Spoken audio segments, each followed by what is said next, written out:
Now, last night in Hollywood was the world premiere of The Rise of Skywalker, and although there is a review embargo in place until tonight at midnight, plenty of people still took to Twitter to give their general initial thoughts and impressions on the film. But before I get to that, one person who wasn't at the premiere was George Lucas, and as far as I know, there's no official reason given for his absence, but many are speculating he's not happy about what Bob Iger wrote in his book, how Iger kind of laid bare how they, you could say, tricked and manipulated Lucas and led him to believe his story for the sequel trilogy would be used, but it obviously wasn't. And I'm not even going to guess if that is true or not, but his absence was very conspicuous and maybe also very telling when it comes to his overall stance on the sequel trilogy. Anyway, getting back to what's been said about the Rise of Skywalker thus far, well, not too surprisingly, I think, when you consider those at the premiere were handpicked by Disney and Lucasfilm to be there, most of those reactions have been positive, and some overwhelmingly so. But there were also some people who were less than thrilled, or downright didn't like it or thought it was disappointing, and some of the most common things said about it from them is that it's a lot to take in, and there is tons of exposition, especially in the first half of the film, and that a lot of the time it really doesn't amount to much or lead anywhere. The plot is also apparently rather convoluted and rushed. And hearing all that almost makes it sound like the previous movie in the trilogy, that being The Last Jedi, of course, didn't really set anything up for the finale. That basically a whole new story had to be manufactured and finished all in this one movie. And that some of the answers given in the previous film, or not given at all, like who is Snoke, for example, didn't really work and had to be readdressed or fixed. It's almost like The Last Jedi was a mistake this movie was trying to make right. And that's very much the impression I get from this tweet from Ryan Parker, who said of the movie, "It's amazing. Last Jedi haters will be very pleased." Or this one from Kyle Buchanan, who said, "Rise of Skywalker could only have been ruder to Rian Johnson if they motion smoothed it." And to that second comment, I can only say that turnabout is fair play, because I don't know how The Last Jedi could have been any ruder to The Force Awakens, or to the fans who didn't want their expectations subverted just for the sake of it, that didn't want, as J.J. Abrams himself even said, a meta approach to the story. And so, assuming what they say is accurate, I think we can finally and completely dismiss this notion that J.J. Abrams and Rian Johnson have been on the same page the whole time, that they both entirely agree with what the other did. And honestly, I don't know how or why anyone thought that in the first place. I mean, imagine starting this story that by and large most people seem to enjoy, or at the very least were intrigued by, only to have someone else come in and do the next part, and they essentially make it so that nothing in the first part of the story really mattered. Is it any surprise someone might be frustrated by that and do the exact same thing in return when they got the chance? Oh, and speaking of accuracy, from all reports it seems like the leaks were accurate too, and I won't go any more into them here in case you're not interested in hearing what are almost certainly spoilers at this point, but if you've been keeping up with them, it seems like that's more or less exactly how the story will play out, for better or worse.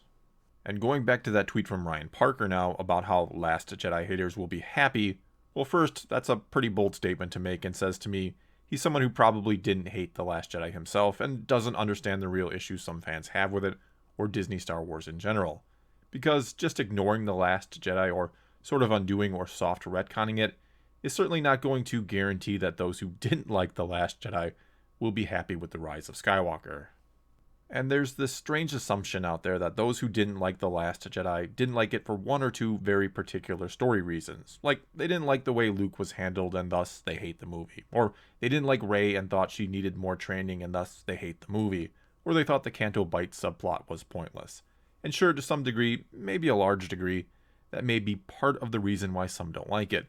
But the thing is, pretty much everyone who doesn't like the film just thought it was a horrible movie. And along those same lines, it's not that people didn't understand The Last Jedi. That's another strange assumption that gets made all the time about those who didn't like the film, that they just couldn't understand it or didn't get it. But believe me, pretty much everyone understands that movie. When people joke about the theme of it being "let the past die," which is not the theme of the movie or message, it's actually the opposite, they're doing it to mock the movie because it's such a meta approach to the story that it actually feels like it kills our own past. Anyway, my point is that people thought that The Last Jedi was simply a bad movie in its own right, and they still think that even free or independent of some of the character choices or things they feel may have broke the lore or canon. And so just undoing those things from the previous movie, though maybe appreciated, doesn't suddenly make those fans happy. Episode 9 still needs to be a very good movie and story in its own right, though at the same time, I'm not at all surprised in the least that it's going to try and fix what The Last Jedi did. And look, as I always say, it's fine if you love The Last Jedi. As a Star Wars fan, I'm genuinely happy that other fans liked it even though I didn't. But anyone who really thought it was only a very small, loud minority that didn't like that film, or to anyone that didn't want to acknowledge that The Last Jedi cut down and or ruined pretty much every plot thread started in The Force Awakens, and didn't create any interesting new ones on its own, well, you were fooling yourself. I mean, think about where The Last Jedi leaves the story with just one movie to go, with the Resistance down to a dozen people and the First Order taking over the galaxy otherwise unopposed. It also makes Kylo Ren the main, overarching villain of the trilogy, even though we never see him do anything but lose.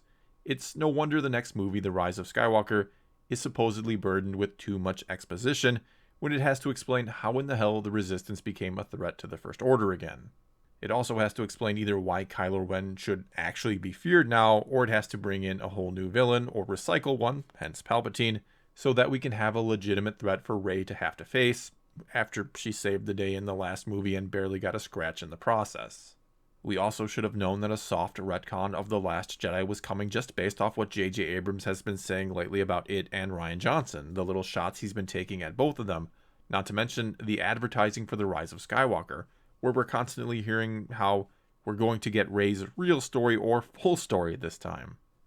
And I can't help but find it funny how so many people thought that The Last Jedi and Rey were great because they sent this message that anyone can be a Jedi, and now most likely she's going to end up being related to someone very important to the overall story. Not to mention, it's always been a thing in Star Wars that anyone could be a Jedi. Don't try and tell me Anakin Skywalker came from somewhere when he was born into slavery on Tatooine.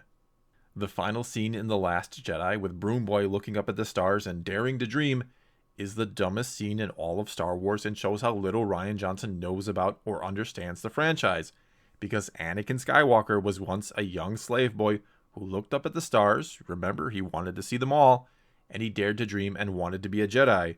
So great job, Johnson, on reiterating something we saw before and thinking you were bringing a new idea to the table. Anyway, it's going to be interesting to see and hear how the fans who really loved The Last Jedi react to The Rise of Skywalker, if it truly is more of a sequel to The Force Awakens and kind of ignores or soft retcons The Last Jedi. Are they going to be happy to have their expectations subverted yet again? And no, I don't really mean to sound like an ass here, I don't. I'm just curious to see what the reaction will be from that sector of the fan base. I'm guessing most will probably love it, because there are a lot of fans out there who just love anything and everything Star Wars and wouldn't dream of criticizing it. And, potentially risk getting labeled a hater because they didn't like one single movie. Not that that's ever happened before, has it? But what I'm most curious to see is what the media will say about this movie if it does indeed pretty much ignore what The Last Jedi did. Will they be upset that Disney and Lucasfilm gave in to the haters and toxic fans?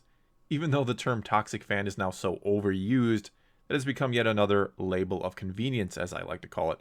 Something you call someone else to silence and invalidate their argument in lieu of trying to make a counter-argument of your own. I mean, the term toxic fan gets used on so many different people that it really is just silly at this point and has lost any true meaning. If you take to Twitter and you harass an actress, for example, and you lob racial slurs at them, they call you a toxic fan.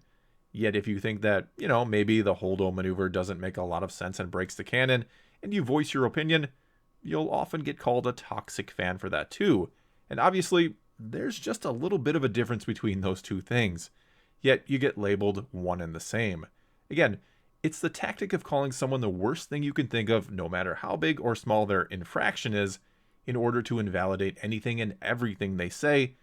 It's actually a little different than children who think calling someone else names wins you an argument. Anyway, I didn't really mean to get into all that exactly, though I have little doubt the term toxic fan will be used and overused a lot in the coming days, weeks, and months to describe whatever backlash this movie gets. And it seems like it will get one if even some of the hand-picked Disney critics seem to be mixed this time, though maybe that's a good sign, who knows. All I do know is that the early talk or the pre-reviews seem to confirm what many suspected, that this will be more of a sequel to The Force Awakens than The Last Jedi, that Abrams is going back to his original ideas over trying to follow whatever Johnson was going for. That this movie will, in many ways, feel like an apology letter to Star Wars fans, though it may be one they do not accept. And that, yes, the leaks were true, all of them.